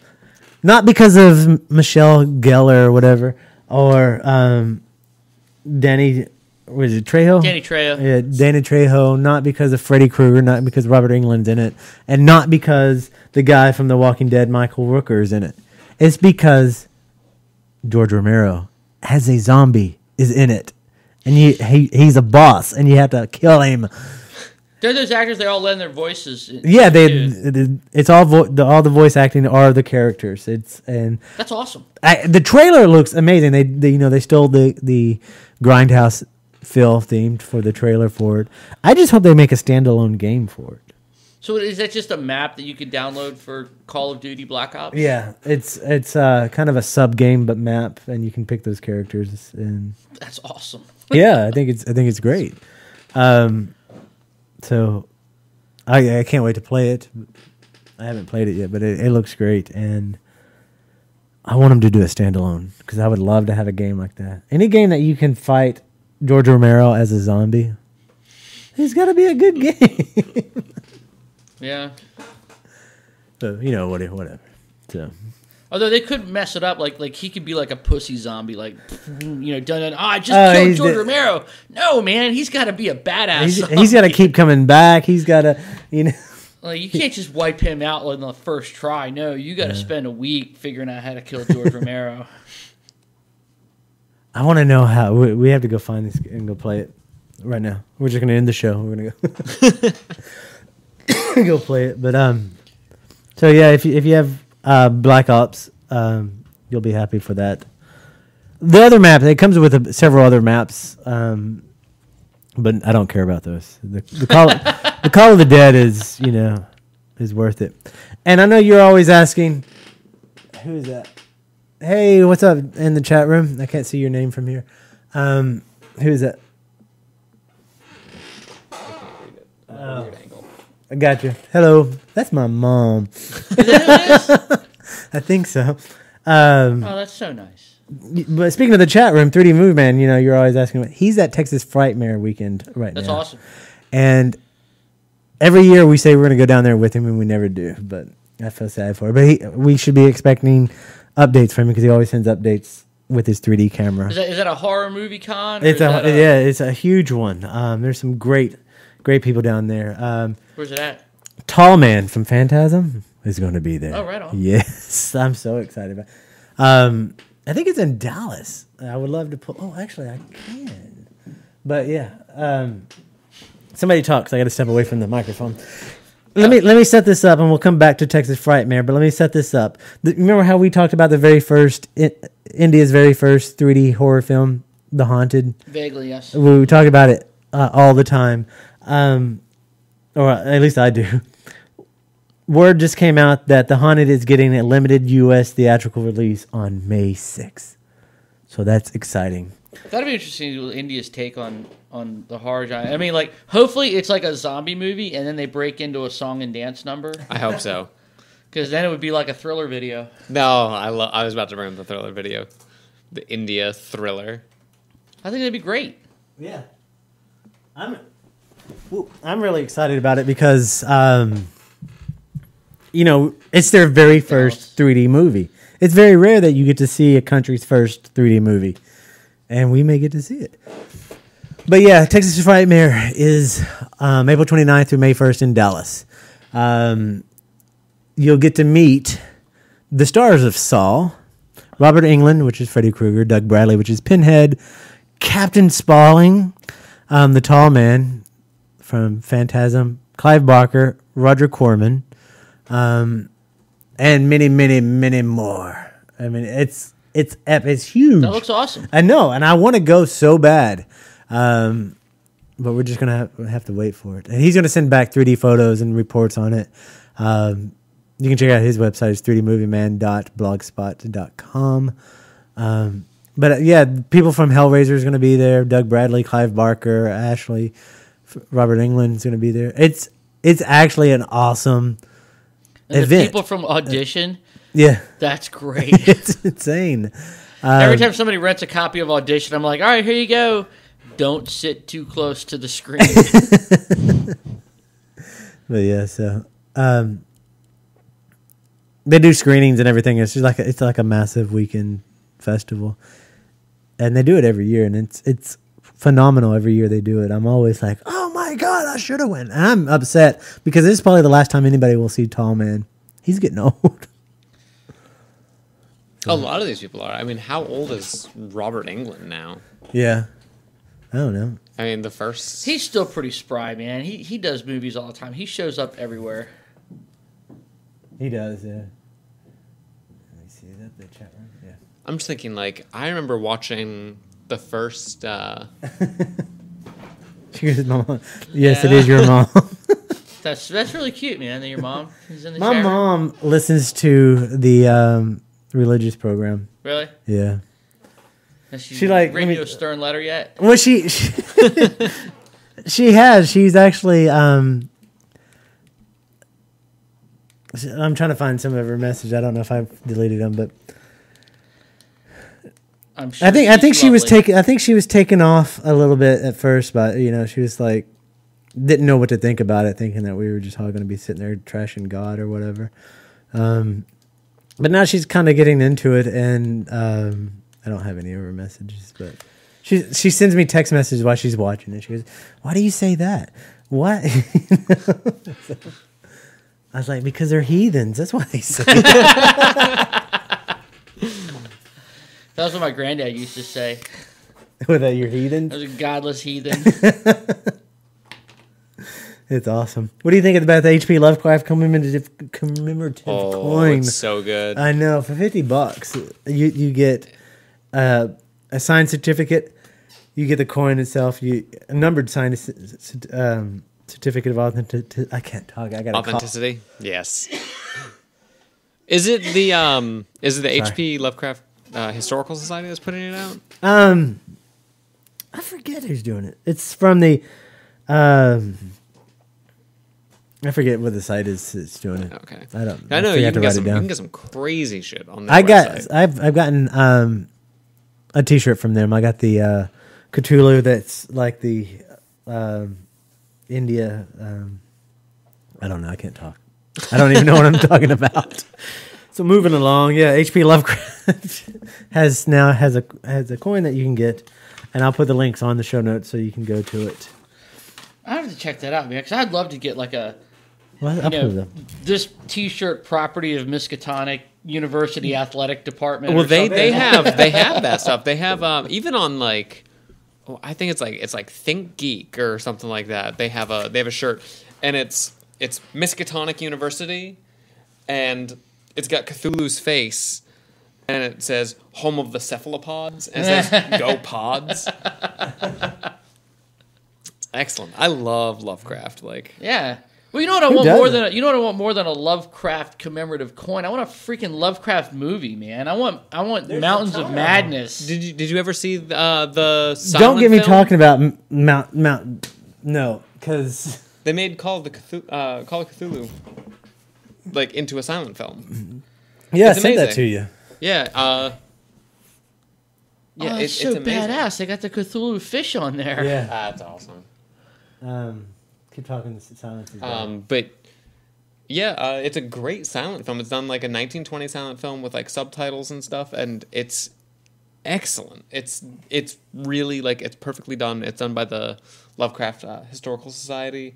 Really? And it That's sticks to the story. It's probably like half an hour long or something like that. I can send it to you if you want. Yeah, I would definitely like that's to check awesome. that out. That's the shirt I got. That is excellent. I love. Did you that watch shirt. the previous season of South Park when they had the bit where BP Oil drills into the ocean and they Oh, and then they wind up drilling on the moon and they open Yeah. a portal to another dimension and the Cthulhu shows up and then you learn that the reason Kenny dies every episode and is reborn is because his parents were members of a Cthulhu cult. I haven't seen that. That's awesome. Yeah, it's pretty cool. Well, there's the coin. That's pretty cool. I haven't seen. I have to go check it out. But you didn't hear that the Del Toro's Mountains of Madness movie's been derailed. Oh man, that makes me so mad because it wasn't just. That was his dream project. That was his My dream Wet project, produced by Cameron, shot in 3D. Down the toilet. That sucks. So lame. It may get resurrected. I mean, come on. Oh. You never know what'll happen, but. I want a good H.P. Lovecraft movie because the H.P. Lovecraft movies that are outside of Reanimator are horrible. You're Reanimators. The silent film's good, but it's not a feature length film. No, it's like it's not. It's half an hour, 45 minutes. Something. Well, because they do. I have their Christmas carols. I know you send them. Oh, to me. yeah. They're excellent. I think there's a That's time awesome. that Cthulhu I think Christmas carols. Yeah. and coloring book. And That's right. I forget. I didn't send you everything though. I love it. But yeah, I have a crap load of that shit. But anyway, since we started off the program with talk of government oppression and company and all that. News that came out recently, and I'm really shocked about this. The 900th edition of Superman is coming out. Right, Yes, the 900th. It's on shelves now. Yeah, it's on the shelf. Yeah. Yeah, it's on And the shelf he now. denounces He denounces American citizenship. Yeah. he denounces being an American. No, that's not a fair assessment. That's not entirely true. This is it's a not quote. like it's not that he renounces his American citizenship. I mean, he does, right? But what he says is that just being an American is not enough. And the idea is that Superman has to be a global citizen. Well, he says part here- of the quote is the. Well, you're about to give the quote, right? Yeah. Go. He goes, I intend to speak before the United Nations tomorrow and inform them that I am renouncing my U.S. citizenship. This is a cell that's in the issue. I'm tired of having my actions construed as instruments of U.S. polity. Truth, justice, and the American way is not enough anymore. And that's from the Right. But all right. So you have to put that in context. Let's put it in the proper context. The context is that he, Superman's a terrorist. Yeah, right. Yeah, right. Yeah, Superman's a terrorist. I bet he saved a puppy somewhere along the way. And no, yeah, come on, man. It's not that, and I think this is being unfairly reported. That when they say like Superman is renounced his American citizenship, it's not like he's like, I will no longer be an American. American. Red, white, and blue. Spit on that, right? It's not. That's not the issue there. What they're saying is that Superman has outgrown just the American way, and now Superman has to be a global citizen. And so in order to for his actions to be not construed as American policy, he has to operate outside and above and beyond American citizenship. He's just like Will Potter. He's a traitor. I actually came Will across Potter's that a and I read it right before I came over, and I was like, "That's awesome!" Like, but it reminded me. Have you ever read Superman Red Sun? That's awesome. It's amazing. It's an alternate Superman universe where Superman's spacecraft lands like 7 or 8 hours different in time and ends up in like in the Ukraine instead of Kansas. And he's raised by Stalin, and he replaces Stalin. He's not raised by Stalin. He's raised by farmers. Everything parallels the Superman story. It's just rather than farmers in the American Midwest, they're farmers on a little Ukraine collective. Yeah, and he's brought up under the tenets of communism at the time, and then he's revealed to the Soviet government, and then. At first, the Soviet government tries to make him a puppet, but he resists, and then he reforms the Soviet government, and it's a different Superman where he's not just content with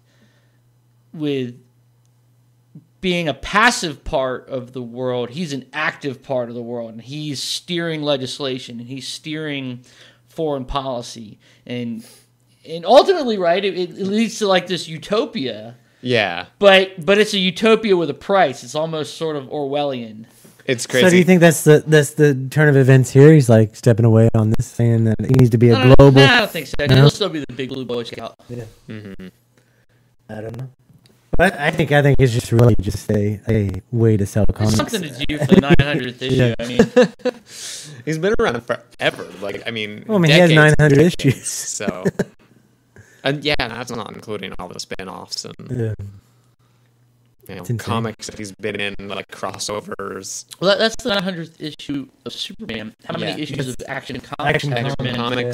Or how many issues where he was in, a Batman comic, or how many issues of crossovers between Marvel and DC have there been? Hundreds. Yeah. But there's there wasn't just Superman, and then there wasn't just Action Comics. There was another title too that was fairly long running, like the Adventures of Superman. Oh, that's right. Yeah. So Superman has had, much like Spider-Man, he's had several titles dedicated to him. And Spider-Man is now going to be a member of the Fantastic Four. Yeah, he is a member of the Fantastic Four. Yeah. He was always an honorary changing member. Their name. Huh? Which is now changing their name. Right. FF stands for Future Foundation, yep. and not Fantastic Four. I'm scared. Because they killed Johnny Yeah. Johnny Storm. He'll be back. Yeah. He'll be back. He'll be back. They always come back. Anybody ever watch Ab Fab? Absolutely Fabulous. I did years ago, and I saw that it's back on. It's not back on. I mean, well, let me back up. Logo bought the previous episodes of it, the old episodes, and they, play it on their air just as reruns. But they're writing and will start filming a new series of Ab Fab this summer. Didn't Dawn French get really fat? I don't know. I haven't. She did. I think she got really heavy. I haven't seen any modern, but it's going to be all the same cast, and everyone's going to return. They agreed to return. I'm kind of excited about it. I watched Ab Fab, and I wasn't as big into Ab Fab as I was the Young Ones and shows like that. I just remember watching it like before or after Mystery Science Theater 3000 would come on. Yeah. I think that's what made it popular here in the U.S. It came on after that. Yeah. I mean, because everybody watched that, and then you're just like, they're high already, so they're just like, let's just watch this. These women are crazy. Too complicated. Yeah. I wonder how many people are going to watch this episode and go, you watched what after what? If anybody listens to it, my mom will say, what? No, but it's. Cause that seems like it hasn't been on forever. Like I was in fucking middle school when that shit was on. What year did it come out? It came out in. I swear it had to have It been. was like 90. I think 92, 93. Yeah, middle school. No, I was already graduating. You're Well, it says older than I 95. am. Was it 95? 95? Okay, so right before I went to high school. Right before you went to high school. Holy shit! Do you hear this? Yeah. It's a puppy. A pup. Tyke, I say. The real reason I keep you guys around is because, for once, I'm not the oldest person. The only reason we keep you around is so we can stay hip. Yeah. Yeah, I don't know. What else y'all want to talk about? Because I'm out of things. I guess I don't know. Vin Diesel must have made his saving throw or come up a natural 20 because his movie Fast 5 has opened to rave reviews. It's insane. Because, okay, as you know... I would say rave. I checked it out on Metacritic. Yeah. And the average was, I don't know, 68, 73, something like that. Metacritic is a site where they take the mainstream journalist reviews of the movie, and they have a system that assigns it a numerical value. Yeah, it's like an aggregator. Yeah, it is. It is an aggregator. But out of 27 reviews, 23 were positive. That's And Manola awful. Dargis, who is a bitch, like, she loved it. Her review was like an 83. That's crazy. We gave out, as you know, we gave out free event screening passes to see that film. And all the reports of the people who we gave the passes to came back and said they didn't get to see it. Because they said they arrived, some of them arrived 45 minutes early, others arrived an hour early. And they said when they arrived there was already a line around the theater. That's crazy. To get into the event screening for this film. That's kind of funny. And I'm glad it's good. I mean, I'm glad people enjoy it, whatever, but I can't believe I had the Dungeons and Dragons reference in there, right? That was Rolling a natural 20. That was good. you regained your 5 points from Yeah, that. that's right. You were waiting for that moment. Yes. But I mean, in saving other that news one up. of movies, What's that? Atlas Shrugged. What a bomb in the theaters! The opening week, it made $2 million. I don't even know what film that is. 1/10. It's based on Ayn Rand's Are you magnum going to be that opus. literary guy that says Ayn Rand? Ayn Rand. If I could go back in time and kill one person, it would probably be Ayn Rand. No, Not the country? No, I'm just because I had to read it so many times in college. So it's doing it's playing at the Narrow here. I locally. saw that. Gangbusters. People are lining up around the block to see it. It's huge. Can't understand it. Isn't you're saying it's not good? It's supposed to be a dog. Oh yeah, it cost $20 million to make. Opening week, 2 million, which is Not good. bomb. Yeah, like that's horrible. A movie's life, like its entire lifetime, you take its opening week and multiply that by 2. Yeah. And that's what a movie will you typically make in its whole lifetime. And I mean, I understand it because it's like they've been trying to make this thing into a movie forever. It kind of reminds me of Battlefield Earth. Oh God. You know, What's wrong with that movie? I was actually listening to a review of it actually, and the person who was reviewing it said that Battlefield Earth was his yardstick for awful movies. Oh yeah, it truly is, and maybe Atlas Shrugged will be. Well, this movie, it's like the first quarter of the book. It's like, and I mean, if you've ever read Atlas Shrugged, it is a large tome. Like this is not light reading. Like, for unfortunate reasons, in my house we have 3 or 4 Ayn Rand books. We have The Fountainhead and We the Living and Anthem, I think. But Atlas Shrugged, it's 1,100 pages or some shit. And this is like the first, like, 250 pages of the book. So well, yeah, the movie's billed as Atlas Shrugged Part 1. Oh.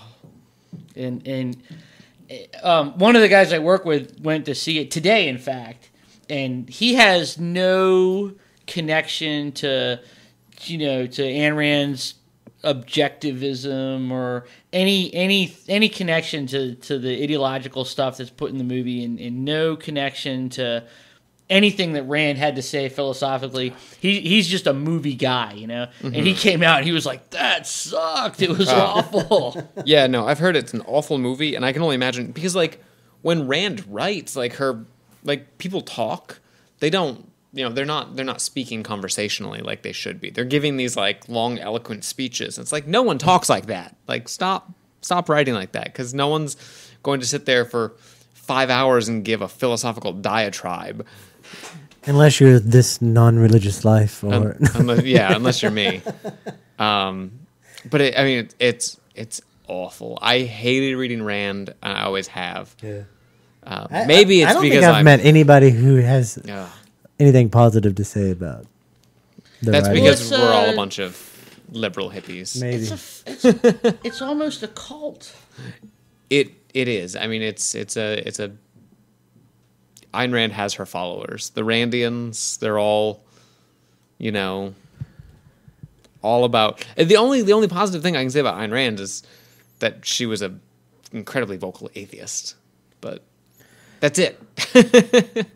I still I disavow just about everything about her. I just got a text message asking if you two guys have a bio on Zombie Popcorn. I'm going to have to say no, they do not. Not yet. I do not. Who's texting you? My mom.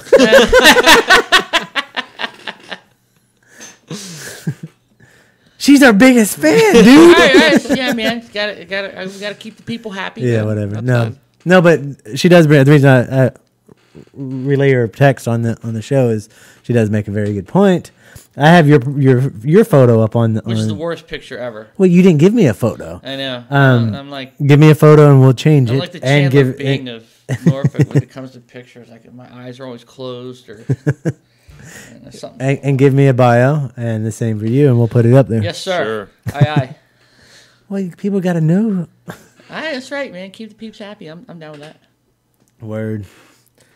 So what else is on the agenda tonight? Crickets. Cricket. I don't know. We talked about Fast Five. Avengers started filming. Did you see the production still from the Avengers? I haven't. Do they look good? It's very clever. It's just enough to get the having like a little bit of a geekgasm. So Avengers started. It's the Joss Whedon Avengers, and it started filming a couple of days ago. And after one day of filming, they released a production still, and it was just like a shot of the interior of the Avengers headquarters, which had like a logo in the back, and then they had directors' chairs that were empty, but they were labeled Iron Man, Thor, the Hulk, Captain America, like actors on a set. It was very That's clever. cool. Yeah, it gets you juiced up for it. So does anybody else think? Are you scared Thor's gonna suck? Yes, I've said this many times on the show. I think Thor had potential until I saw multiple teaser trailers where it's just really looks like it's going to be over the top hardcore cheese. It's just, I think it's going to lack substance. I think they're going for almost a slapstick type. See, I read because I saw the I think I've seen the same footage you have where he gets tased and. Well, I've seen that one in the hospital scene, and yeah. And what and it was screened for critics a while back, and they said that those were the only sort of, like you said, slapstick moments in the entire film. And that, why are they showing it? I don't know. Just I don't know. And some of the reviews have been very positive, but I was like, but this is the same guy that liked Attack of the Clones. Oh, yeah. So, I'm kind of considering the source. Yeah. I don't know. As I said earlier in the program, people in Paris or in France, they're French. What are they? They like Jerry Lewis. They liked it. And well, let me pull up. Talk about Thor. Talk about the movie real quick while I pull up this link. What do you mean? What do you want to talk about Thor? Like, do I think it's gonna suck? Yeah, just tell me. No, I don't think it's gonna suck. I'm afraid it's gonna suck. I don't want it to suck. I want it to be awesome. But I want all the Avenger movies to be good because I want it to come together, and nobody can hear me, but I want it to come together and be really nice. I hope it's good. Did you see there was a thing where J.J. Abrams had a film that he did in the 80s that stars the guy from Thor? I can't remember his name. No, I didn't. What is it? I forget what it was called. According to Market Saw, and people who listen to the show know that Jim Dory from Market Saw, we talk a lot about 3D and stuff, and he runs a website that focuses just on the 3D industry. He's interviewed James Cameron and stuff. On his site, he talks about Thor opening overseas, and he says everything that I've heard about Thor overseas has been stellar, especially the conversion, which is music to my ears. He said it could be that we finally have a 3D post-converted movie that will set the bar higher for all to follow. He said the Green Hornet, which was also a 2D, 3D conversion, was well done but had issues. What I'm hearing about Thor is that it delivered on its promises and has made Marvel very proud. So, I mean, that's that. And he's like me. We both, well, I shouldn't say he's like me. We both hate 2D, 3D conversion. He's a little bit more lenient than I am on it. Yeah, but is he talking about just like the strict technical aspects? Yeah, he's talking about the 3D aspect, and that's all I really care about it. I mean, oh yeah, forget story. Fuck story. If the 3D, no, seriously, if the 3D is horrible in it, if it's a 2D, 3D conversion and the 3D is horrible, it kills the story. Take for example, The Last Airbender, which is yes, yeah, well, that movie sucked in 2D. No, well. But its saving quality would have been really good 3D because of the effects, the environment would have played so well with true stereoscopic 3D that it would enhance at least the visuals to make the movie so much more entertaining visually, so you would actually enjoy the ride. The movie sucked because of the 3D was poor. I felt ripped off. Everybody in the theater thought they were ripped off. They walked out saying, "What the fuck was that?" And they were talking about the 3D, not about the story plot. They walked out of there talking about how bad the 3D was. And anytime you do a movie, you do your movie injustice if the first thing that they say is not giving movie credit, but giving the technology that ran the movie bad credit, your movie's lost. I'm not necessarily disagreeing. You better not kick you out. Yeah. You're out of here, man. You're done. I've had enough of you. But I just think that, I mean, come on, man. Eye-popping, stunning 3D could not have saved The Last Airbender. That movie was so horrible. I would put money on the line. If they did that in true stereoscopic 3D, it would have saved that movie. I put money on the line on it. I guarantee that movie would have been prime example. A movie that was done very good 3D, but the movie itself sucked. Final Destination. 3D saved that movie. 3D saved that movie. You would not watch that movie if it wasn't in 3D. You would sit there and go, "This movie's shit. This movie's horrible. I hate this movie."